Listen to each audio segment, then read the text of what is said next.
Well, the long-term treatment of our soils has sort of two dimensions to it. There's the problem of maintaining the soil itself as a physical body on the surface of the earth, just keeping it there. And we have failed that in many societies throughout the world, in many places, through the long-term problem of soil erosion off of agricultural fields. And the other dimension, though, is maintaining its fertility over the long run, which we have to keep at a fairly high level to actually practice sustainable agriculture. And those two dimensions actually have fairly different solutions. They're not.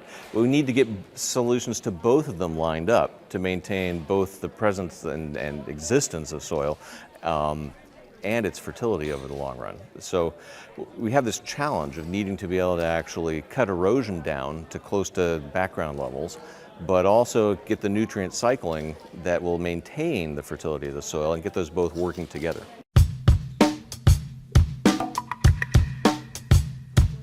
Well, for several reasons. One, our view of soils through history has changed. We haven't always seen them the same. We know a lot more today than we knew, 10 years ago or 100 years ago or 1,000 years ago. And so the way that we've sort of looked at and treated and thought about soils has changed as our knowledge of them has grown as well. But the other problem, I think that the problem really at the heart of the long-term problem of soil erosion has been that it happens slowly by human standards. It's incredibly rapid by geologic standards, and I'm a geologist, so I think the problem of soil erosion is happening fairly fast. But by human standards, it happens fairly slowly. And we're kind of hardwired to deal with immediate crises. We're really good at doing that. We're not that good at thinking about long-term problems that have a slow fuse, that never really become the crisis du jour, but that if they play out over time can add up to really big changes and problems. So it's ironic that sometimes things that happen most slowly can be the things that are hardest to change. Yeah, so it's partly, I think, in terms of our biology, in terms of long-term thinking, but it's also partly our culture and our politics.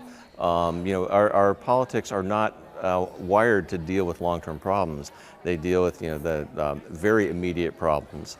And so we have a real long-term planning problem. One of the things that we really have to, I think, solve is to try and set up our agricultural system so that the incentives year to year for individual farmers encourage them to do those things that are in our societies, our global societies' long-term interest. We have to basically get agriculture to the point where sort of sound agricultural practices over the long run make economic sense over the short run.